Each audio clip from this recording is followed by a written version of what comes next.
ಏನು ದೆಹಲಿ ಒಳಗ ಕಳೆದ 20 ದಿವಸದಿಂದ ಹೋರಾಟ ನಡೀಲಿಕತ್ತದ. ನೀಟ್ ಪ್ರಶ್ನೆ ಪತ್ರಿಕೆ ಸೋರಿಕೆಯನ್ನು ವಿರೋಧಿಸಿ ಶಿಕ್ಷಣ ಸಚಿವ ಧರ್ಮೇಂದ್ರ ಪ್ರಧಾನ್ ರಾಜೀನಾಮೆ ಕೊಡಬೇಕು ಅಂತೇಳಿ ಏನು ಹಂಗರ್ ಸ್ಟ್ರೈಕ್ ನಡೀಲಿಕತ್ತದ, ಅದನ್ನು ಸಪೋರ್ಟ್ ಮಾಡಿ ಇವತ್ತು ನಾವಿಲ್ಲಿ ಹೋರಾಟವನ್ನು ಮಾಡ್ಲಿಕತ್ತೀವಿ. SFI ಮತ್ತು DYFI ಎರಡು ಸಂಘಟನೆಯವರು ಸೇರ್ಕೊಂಡು ಇವತ್ತು ಹೋರಾಟ ಮಾಡ್ಲಿಕತ್ತೀವಿ.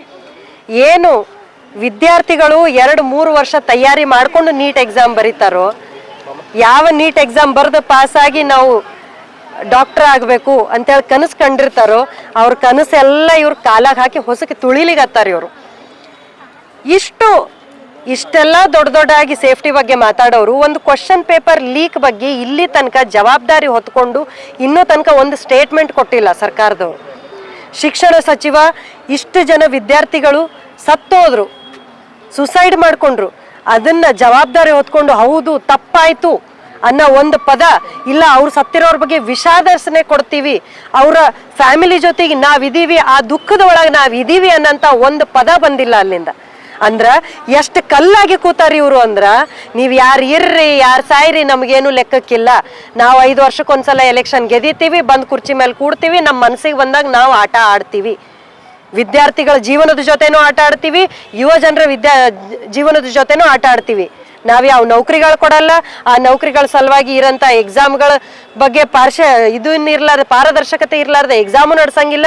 ಯಾವ ಪೇಪರ್ ಯಾವಾಗ ಬೇಕು ಹೆಂಗೆ ಬೇಕು ಹಂಗೆ ಲೀಕ್ ಮಾಡ್ತೀವಿ, ಮಾರಾಟ ಮಾಡ್ಕೊಳ್ತೀವಿ. ರೊಕ್ಕ ಇದ್ದವರು ಪಾಸ್ ಆಗ್ರಿ, ನೀವು ಸೀಟ್ ತಗೊಳ್ರಿ ಅನ್ನೋ ಲೆಕ್ಕಕ್ಕೆ ಸರ್ಕಾರದವ್ರು ಬಂದು ಕೂತಾರ ಅಂತ ನಮಗೆ ಅನಿಸ್ಲಿಕ್ಕತ್ತದ ಈಗ. ಯಾಕಂದ್ರ ಪೇಪರ್ ಲೀಕ್ ಆಗೋದು ಯಾರ್ದೋ ಸಲುವಾಗಿ ಅಂತೂ ಆಗಲ್ಲ, ಸುಮ್ಮನೆ ಮನ್ಸಿಗೆ ಬಂದವರಲ್ಲ, ರೊಕ್ಕ ಇರೋರ ಸಲುವಾಗಿ ಲೀಕ್ ಆಗಬೇಕು. ರೊಕ್ಕ ಇರೋರಿಗೆ ಕೆಪಾಸಿಟಿ ಇರಲ್ಲ ಓದ್ ಬರೀಲಿಕ್ಕೆ ಪಾಸ್ ಆಗ್ಲಿಕ್ಕೆ, ಹಂಗಾಗಿ ರೊಕ್ಕ ಕೊಟ್ಟು ಎಕ್ಸಾಮ್ ಪೇಪರ್ ತಗೋತಾರ, ಪಾಸ್ ಆಗಿ ಹೋಗಿ ಕೂಡ್ತಾರ. ಅಂದ್ರೆ ಇವ್ರು ಪಾಸ್ ಆಗಿ ಹೋಗಿ ಕೂತವ್ರು ನಾಳೆ ಯಾರು ಲೀಕ್ ಮಾಡ್ಯಾರಲ್ಲ ಅವ್ರು ಒಂದ್ಸಲ ವಿಚಾರ ಮಾಡ್ಲಿ, ಯಾರು ಇವ್ರು ನೀಟ್ ಎಕ್ಸಾಮ್ ಪೇಪರ್ ತಗೊಂಡು ಲೀಕ್ ಆಗಿರೋ ಪೇಪರ್ ಪಾಸ್ ಔಟ್ ಆಗಿ ಅಲ್ಲಿ ಕೂತಾರಲ್ಲ, ನಾಳೆ ಇವರಿಗೆ ಧೈರ್ಯ ಅದ ಏನೋ ಅವ್ರ ಹತ್ರ ಟ್ರೀಟ್ಮೆಂಟ್ ತಗೊಳ್ಲಿಕ್ಕೆ. ಇವ್ರ ಹತ್ರ ಒಂದಲ್ಲ ಎರಡಲ್ಲ ಸುಮಾರು 70ರಷ್ಟು ಪೇಪರ್ಗಳು ಇಲ್ಲಿವರೆಗೂ ಲೀಕ್ ಆಗ್ಯಾವ. ಅನೇಕ ಎಕ್ಸಾಮ್ಗಳಿರ್ಬೋದು, ಅಪಾಯಿಂಟ್ಮೆಂಟ್ ಕ್ವಶನ್ ಪೇಪರ್ಗಳಿರ್ಬೋದು, ನೀಟ್ ಪೇಪರ್ಗಳಿರ್ಬೋದು. ಇದೇ 15 ದಿವಸ ಮುಂಚೆ ಮತ್ತೆ ಮಹಾರಾಷ್ಟ್ರ ಒಳಗೆ TET ಪೇಪರ್ ಲೀಕ್ ಆಯಿತು. ಎಲ್ಲದ ನಿಮ್ಮ ಅಕೌಂಟಬಿಲಿಟಿ? ಏನು ಮಾಡ್ಲಿಕ್ಕತ್ತದ ಎಜುಕೇಷನ್ ಮಿನಿಸ್ಟ್ರಿ ಅನ್ನೋದು? ಏನು ಬಾಗ್ಲು ಹಾಕೊಂಡು ಒಳಗೆ ಸುಮ್ಮ ಆರಾಮಾಗಿ ಕಾಜು ಕಿಶ್ಮಿಸ್ ತಿನ್ಕೋತ್ ಕೂತಾರ ಇವರು? ಮೈ ಬೆಳೆಸ್ಕೊಂಡು ನಾವು ಆರಾಮಿದ್ದೀವಿ, ನೀವು ಯಾರು ಏನಾರ ಆಗ್ರಿ ಅನ್ನೋಂಗೆ ಕೂತಾರ? ಹೊಣೆ ಹೊತ್ಕೊಂಡು ಮಾತಾಡಬೇಕು. ಧರ್ಮೇಂದ್ರ ಪ್ರಧಾನ್ ಇದ್ರ ಬಗ್ಗೆ ಮಾತಾಡಬೇಕು. 20 ದಿವಸದಿಂದ ಏನು ಹಂಗರ್ ಸ್ಟ್ರೈಕ್ ಒಳಗೆ ಕೂತಾರ, ದಿನೇ ದಿನೇ ಅವ್ರ ಹೆಲ್ತ್ ಕ್ಷೀಣಿಸ್ಲಿಗತ್ತದ. ಒಬ್ಬರು ಬಂದಲ್ಲಿ ಮಾತಾಡಿದ್ರ ಇಲ್ಲ ನೀವು ಇದನ್ನ ಬ್ಯಾಕ್ಲಾಗ್ ಮಾಡ್ಕೊಳ್ರಿ, ನಾವು ಇದ್ರ ಬಗ್ಗೆ ಆಕ್ಷನ್ ತಗೋತೀವಿ ಅನ್ನೋದ್ರ ಬಗ್ಗೆ ಒಂದರ ಮಾತಾಡಿದ್ರ? ನಾ ಪ್ರಶ್ನೆ ಮಾಡ್ತೀನಿ ಇವತ್ತು, ಇಡೀ ಮಿನಿಸ್ಟ್ರಿ ಡಿಪಾರ್ಟ್ಮೆಂಟಿಗೆ ಪ್ರಶ್ನೆ ಮಾಡ್ತೀವಿ, ನಮ್ಮಲ್ಲಿರುವಂಥ ಎಲ್ಲ ಜನರಿಗೆ ನಾವು ಪ್ರಶ್ನೆ ಮಾಡ್ತೀವಿ. ಇನ್ನು ಎಲ್ಲಿ ತನಕ ನಾವು ಸುಮ್ಮನಿರೋದು? ನಾವು ಎದ್ದು ಮಾತಾಡ್ಲೇಬೇಕಾಗ್ತದ.